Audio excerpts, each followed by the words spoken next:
Voici ma bien-aimée, ma bouche et mes yeux sont beaux, mon cœur une flamme ardente, ma main, c'est la grâce.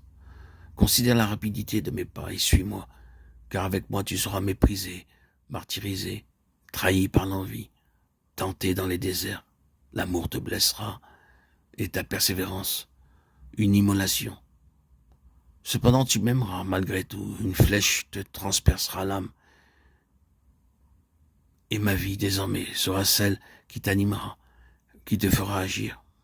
Alors, comme un vainqueur descendu de la croix, tu t'éveilleras et sous le souffle de mon amour tout-puissant, tu seras élevé avec moi jusqu'au ciel.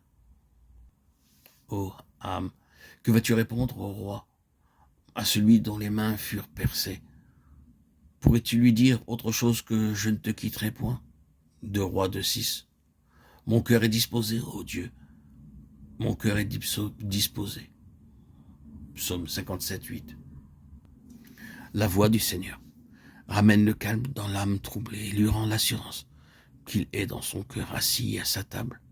Elle s'était laissée absorber par les révélations dont elle avait été l'objet, résultat immédiat de son admission dans les appartements royaux, et les fils de sa mère ne lui avaient point ménagé leur blâme, jugement, condamnation, bruit de langue, lui avaient fait craindre d'avoir fait fausse route, et dans l'agonie de son âme, elle s'était tournée vers lui. Tandis que le roi était assis à sa table, mon art exhalait son parfum, mon bien-aimé, et pour moi comme un sachet de myrrhe qui repose entre mes seins. Cantique des Cantiques 1:12-13. Le laisserait-il errer? Sa faiblesse même et sa sûreté, car elle le sait bien, elle ne peut compter que sur lui pour marcher sur le chemin, où même les insensés ne peuvent s'égarer s'il est avec eux. Ésaïe 35:8.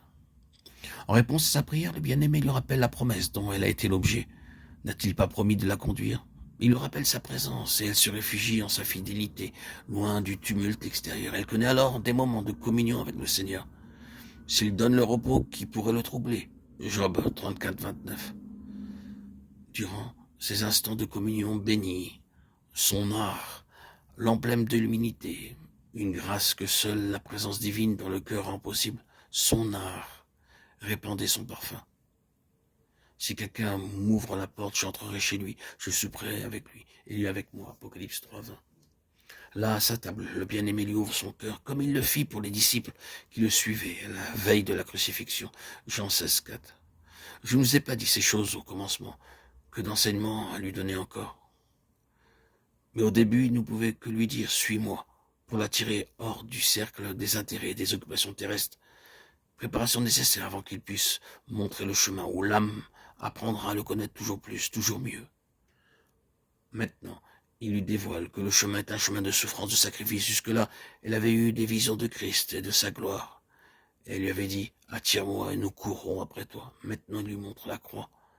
Veut-elle le suivre jusque-là?